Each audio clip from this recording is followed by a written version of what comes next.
শেষমেশ long video শুরু। দেখো সকাল সকাল এই তোর আমি তো জানতাম তুই স্নান করিস না। কি করে স্নান করলি? স্নান কেন করলি? আমার পাখির মধ্যে সব থেকে ভালো পাখি হচ্ছে এই পাখিটা, দেখতেই পাচ্ছ স্নান করে সকাল সকাল। আর তোদের কি ভাবছ জীবনে স্নান করবি না?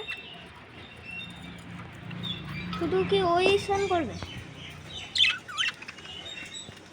আর কেউ কি স্নান করবি না? ভালোই ভালোই বলছি স্নান কর, নাহলে একটা খারাপ বিষয় দেখাচ্ছি। খারাপ বিষয় হচ্ছে এই যে এই খাবারটা দিই ছোট